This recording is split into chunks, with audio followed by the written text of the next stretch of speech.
morning students, how are you all? I hope you all are well at home. Now, in the previous video lecture related to the class 6 of the geography chapter number 2, globe the earth model we have completed. आपका जो class 6 का geography का video lecture था वो हम लोग complete कर चुके हैं. उसमें चैप्टर सेकंड जो ग्लोब से रिलेटेड था वो कंप्लीट कर चुके हैं.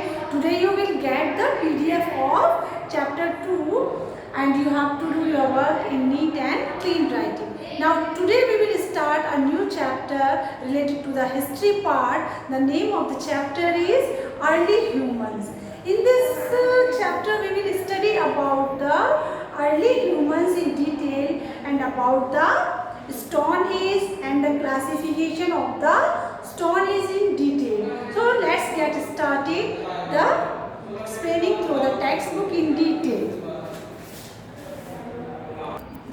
Yes, in this chapter about the early humans you will study about that how early humans lived in caves and pit and they lives in cave and pit due to warm themselves and protect themselves through the danger और nature like lightning, thunderstorm and wild animals. जो पहले के लोग थे जब से human life start हुई थी तब जिस प्रकार से जो अर्ली ह्यूमंस थे वो पहले केव्स और पिट्स में रहते थे अपने आप को प्रोटेक्ट करने के लिए, अपने आप को नेचर की कैलेमिटी से बचाने के लिए. लेकिन मॉडर्न टाइम में जो लोग हैं वो अब केव्स में नहीं रहते हैं. They have their houses and their bungalows.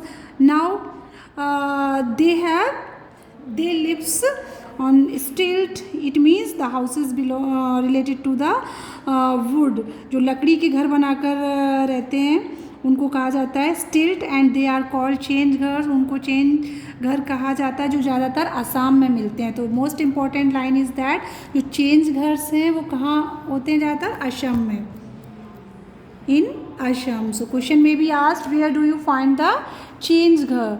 तो चेंज घर आपको असम में मिलते हैं. Now next, now your chapter started. Now this was the previous introduction about the chapter. ये आपका प्रीवियस इंट्रोडक्शन था चैप्टर के बारे में कि जो पहले के लोग थे वो केव्स और पिट में रहते थे अपने आप को प्रोटेक्ट करने के लिए. कई बार वो लकड़ी के घर बना कर रहते थे, ज़मीन पे भी घर बना के रहते थे. नाउ यहाँ से आपका चैप्टर स्टार्ट है. According to scientist life begin on the earth some 3500 million years अगो.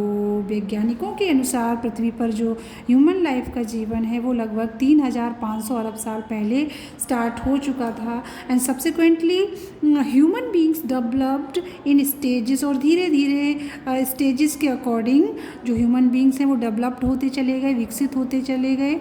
और over millions of years till they reach the most advance stage of development. और इस प्रोसीजर में लगभग मिलियंस ईयर्स लग गए उनको एडवांस स्टेज में आने में. Now the modern human Homo sapiens represent the most advanced stages in the process of development called evolution. अब जो मॉडर्न ह्यूमन है जिनको होमो सैपियंस कहा जाता है, हम लोगों को अभी क्या कहा जाता है, होमो सैपियंस कहा जाता है. तो इनको डेवलप्ड स्टेज, इनकी जो डेवलप्ड स्टेज है या धीरे धीरे जैसे ये डेवलपमेंट हुआ है उसी को इवोल्यूशन कहा जाता है. अब इवोल्यूशन क्या होता है? इवोल्यूशन एक चेंज प्रोसेस होती है या डेवलपमेंट की प्रोसेस होती है. हिंदी में बोल सकते हैं इसको विकास या परिवर्तन का जो समय है वो कहा जाता है. Now modern human probably evolve between 200,000 and 100,000 years ago. जो मॉडर्न ह्यूमन है, जो आधुनिक ह्यूमन है वो संभवतः लगभग 200,000 वर्ष पहले या 1,000 वर्ष पहले के माने जाते हैं. In the initial stages of development humans walk like apps. और प्रारंभिक स्थिति में जो ह्यूमंस थे वो एप्स की तरह चलते थे. किसकी तरह वॉक करते थे? एप्स यानी कि लंगूर की तरह.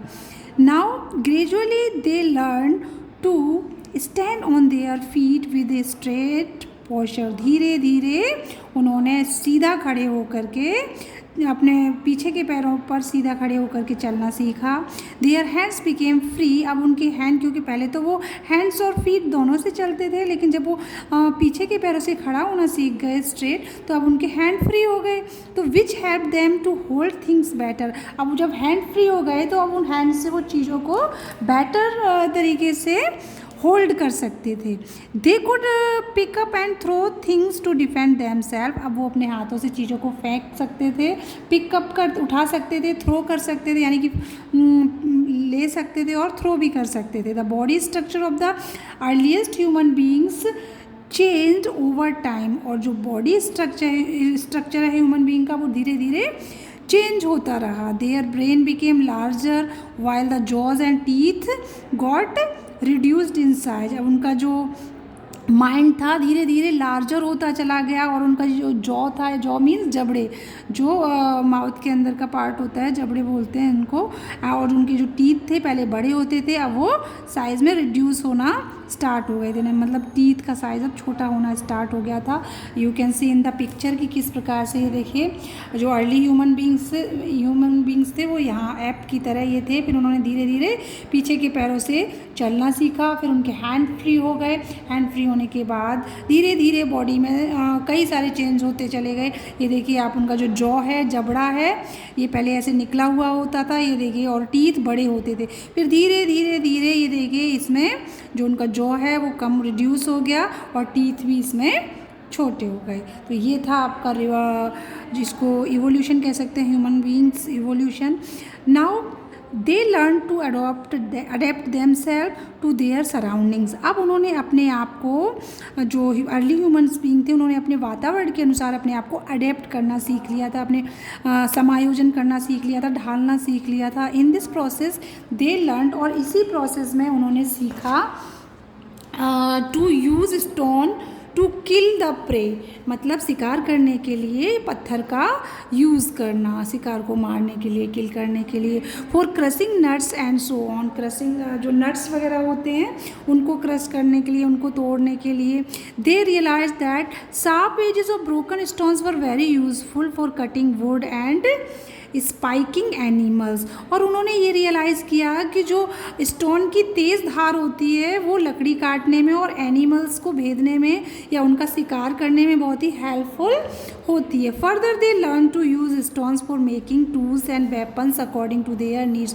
और धीरे धीरे उन्होंने अपनी आवश्यकता के अनुसार हथियार बनाना और जो टूल्स हैं, औजार बनाना, जिनको सीख चुके थे वो. Now stone age, we will study about the stone age. Now stone age को हिंदी में क्या कहेंगे? पाषाण काल. What is Stone Age? The prehistoric age is also known as the Stone Age. जो prehistoric age है, जो प्रीवियस चैप्टर में मैंने आपको बताया था, जो प्रागैतिहासिक काल है उसी को पाषाण काल, पाषाण मीन्स पत्थर, तो पाषाण काल कहा जाता है. क्यों कहा जाता है? क्योंकि उस समय जो स्टोन्स थे वो ज़्यादा से ज़्यादा यूज़ होते थे. Stones were used eight on a large scale, इसलिए इसको स्टोन एज के नाम से जाना जाता था. कौन सी एज को? प्री हिस्टोरिक एज को, प्राग ऐतिहासिक काल को. It is divided into 4 periods, और स्टोन एज को 4 पीरियड्स में डिवाइड किया गया है. यानी कि जो पाषाण काल है उसको 4 भागों में डिवाइड किया गया है. Number 1 is Palaeolithic, number 2 is Mesolithic, 3rd is Neolithic and 4th is chalcolithic. Palaeolithic means होता है आपका पूरा पाषाण काल, और मेसोलिथिक का मतलब होता है आपका मध्य पाषाण काल, नियोलिथिक का मतलब होता है आपका नव पाषाण काल, एंड कैल्कोलिथिक का मतलब होता है कांस्य युग. Now you can see copper age, इसको कह सकते हैं कॉपर एज. अब पैलियो का मतलब स्टोन होता है, ये हम अभी डिटेल में स्टडी करेंगे, और लिथिक का मतलब होता है स्टोन. नाउ अब इनका टाइम दिया हुआ है, टाइम डिवीज़न की. पैलियोलिथिक जो एज है वो कब से कब तक थी? तो अराउंड 200 ईयर्स टू 1200 ईयर्स, जो 200,000 साल से लेकर के 12,000 साल तक मानी गई है. नाउ मेसोलिथिक का टाइम पीरियड दिया हुआ है around 12 1000 to 10,000 year ago. Neolithic का time period around 6000 to 4000 years ago. Chalcolithic का time period now around 4000 to 100। Chalcolithic का टाइम पीरियड क्या है, 4000 से लेकर के 1700 ईयर्स अगो तक दिया हुआ। Now next page, page number 111। Yes, in this paragraph the word Palaeolithic, it means यहाँ पैलियोलिथिक के बारे में बताया हुआ है कि जो आपका पैलियोलिथिक वर्ड है वो ग्रीक वर्ड्स पैलियो से मिलकर और लिथोस से मिलकर के बना है, जिसमें पैलियो का मतलब ओल्ड होता है और लिथोस का मतलब स्टोन होता है। Now the name itself shows the importance, और इससे इसकी इम्पोर्टेंस पता चलती है कि किस प्रकार से स्टोन के टूल्स और इम्प्लीमेंट्स का यूज़ होता था उस समय। दिस पीरियड स्टार्टेड अराउंड, और जो ये पीरियड है वो लगभग 2 अरब साल पहले स्टार्ट हुआ था और 12,000 साल बाद ख़त्म हुआ था। Certain environmental changes started taking place about 12,000 years ago, और जो एनवायरमेंटल चेंज है वो लगभग 12,000 ईयर्स पहले चेंज हो चुके थे। This mark the beginning of the Mesolithic as और मिडिल स्टोन एज, और इसी को मेसोलिथिक या मध्य पाषाण काल कहा जाता है। द टर्म मेसो, यहाँ पर मेसो का मतलब होता है मिडल, और लिथोस का मतलब तो आपको बताया ही था, stone. This period marked as phase of transition between the palaeolithic and the neolithic age, और क्योंकि ये पीरियड जो है वो पैलियोलिथिक और न्यूलिथिक के बीच का है, इसीलिए इसको मेसोलिथिक नाम दिया गया।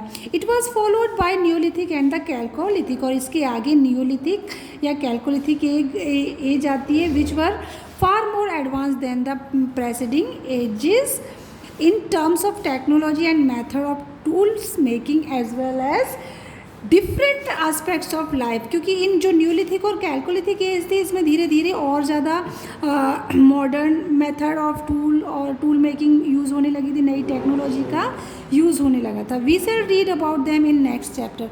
अब जो डिटेल में अभी इस चैप्टर में तो आपको केवल पैलियोलिथिक एज और मेसोलिथिक एज के बारे में स्टडी करेंगे। नेक्स्ट चैप्टर में हम लोग नेक्स्ट जो चैप्टर्स आएंगे उनमें हम लोग कैल्कोलिथिक और न्यूलिथिक एज के बारे में स्टडी करेंगे। तो the remaining part we will discuss in the next video lecture. Now you have to prepare for your exam because your exam will be started from 5th of October onwards. आपके exam 5 अक्टूबर से start है, तो आप chapter को learn करते चलिए और वर्क कंप्लीट रखिए, क्योंकि एक बार पेंडिंग हो जाएगा तो हमेशा पेंडिंग होता चला जाएगा। Now thanks for watching, keep learning and read the chapter properly.